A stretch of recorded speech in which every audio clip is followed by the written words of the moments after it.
What's up, everybody? My name is Selena, and in light of Alcohol Awareness Month, April being Alcohol Awareness Month, I wanted to share with you some of my experiences with giving up alcohol for anywhere from 1 week to 1 month or even more. It really depends on what you want to do. But I've compiled a list of tips that can really help you during this time if you are looking to take a break and you never have before and you're feeling kind of anxious or nervous about it because it is so ingrained in our social lives and it can be very habitual, especially now summer's coming, it's getting warm out. So there's beach bonfires and poolside parties and, happy hours left and right, you name it. Everywhere you look is an ice cold margarita. So I can understand how it might be a little bit like, I don't really want to do this. Or maybe you're just wondering how you're not just going to get completely bored while you're doing it, right? So, like I said, I've compiled a list of things, and I've done this through various different resources, like Rachel Hart, who is a cutback coach, and she uses a lot of cognitive behavioral therapy in her modalities of doing things. I've also put some information in there from Holly Whitaker's Quit Like a Woman, who is an activist, author, speaker, former drinker. Really amazing book that she put out. And even if you're not looking to quit drinking, it's actually a really great, delightful read, very informative, touches on a lot of societal issues surrounding drinking, drugs, and any kind of substance abuse really or use, and various different sources off the internet or other bits of literature that I've come across. So taking all different things into consideration, I've managed to come up with about 4 steps that in my journey, when I take these breaks, they have really helped me. So without further ado, one thing I'd really like to touch on that made me want to try these taking a break from alcohol, other than, the obvious, why shouldn't we every now and again, was my sleep factor. So one misconception surrounding alcohol and sleep is that alcohol helps you sleep better. It, knocks you out faster. Now, there is truth to that because alcohol does calm you down and mellow you out, and it does, frankly, knock you out a lot faster than maybe if you hadn't been drinking.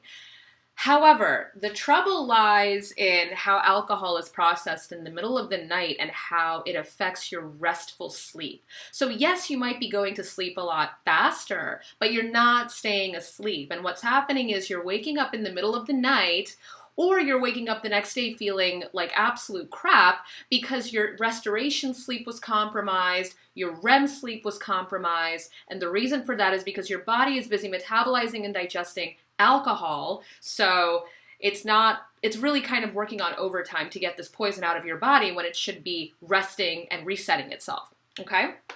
So there is also a bunch of information online about sleep and the effects of alcohol on sleep. So if you guys are curious, it's really worth checking out, and it's very interesting, shines a whole new light on how those two relate. So without further ado, the number one thing that I find very helpful before I embark on committing to a booze break is pre-paving and pre-planning. So if you are thinking that you want to go and take a break for, let's say, 2 weeks, one of the best things for you to do that I've done is make a list, make an agenda, schedule out your days prior. So before you start doing this, think about all the things that you're going to want to do that don't involve drinking at all. So maybe it's stuff that you've been putting off. Maybe it's, you've been meaning to go hiking more or swimming more, or, maybe taking your dog to the park more often because you're going to have those amazing early mornings when you cut back, when you stop. So you're not going to have any sort of hangover preventing you from doing all this other amazing stuff, right? And you're going to be saving money as well. So think about all the interesting, fun things that you can be doing during this time to give yourself a little more incentive and get yourself excited, okay? Now, for me, it's a lot about home renovations and home projects that I often put off. So when I take these breaks, I like to paint or, put, not wallpaper, but what is it? Contact paper. Like change things like that up. So there's a lot of fun stuff that you can get involved in. And it's really good to pre-plan all those things because that way you know what you're getting into. So the day after you start, the day after you mark on your calendar, okay, I'm cleansing for 2 weeks, you're not waking up thinking, what if I get bored? Because you already have an answer for that. You know, you already planned out what if you get bored, and you have things to do.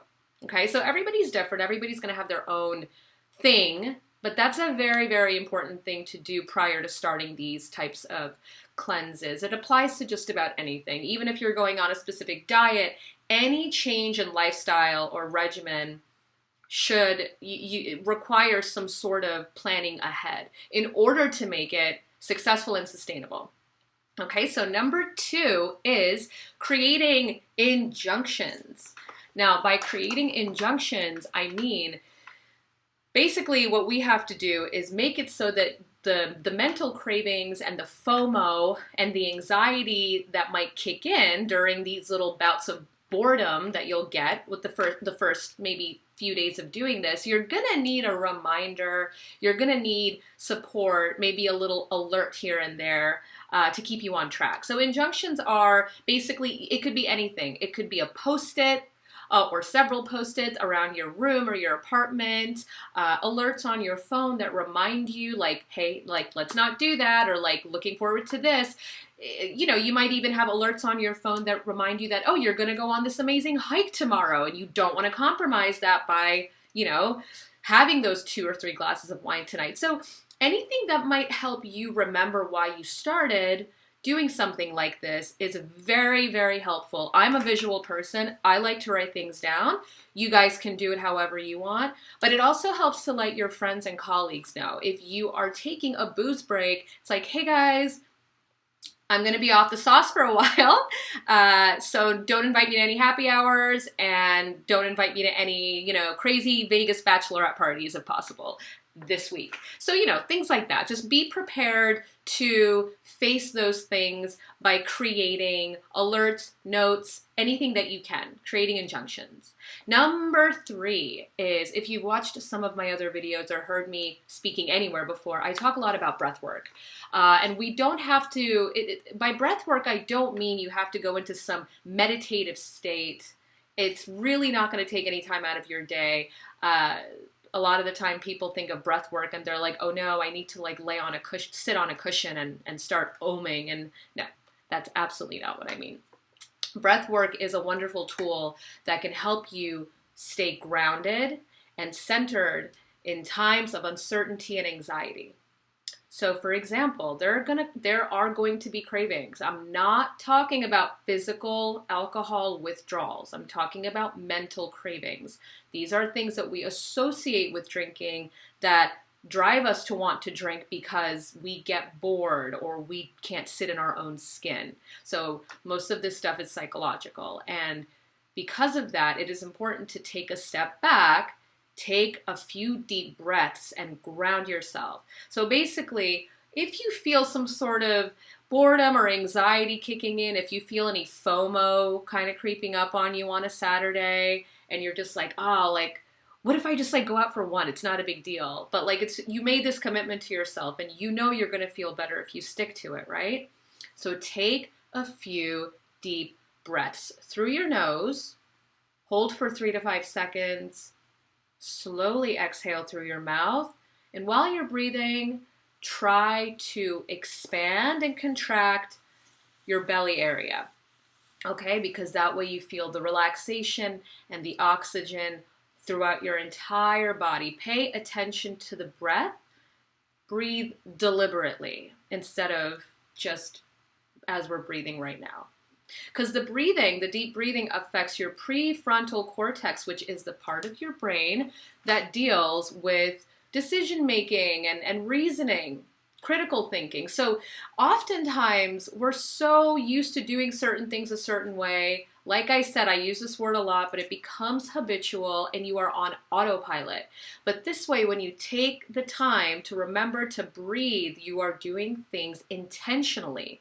You realize that those cravings are just going to pass.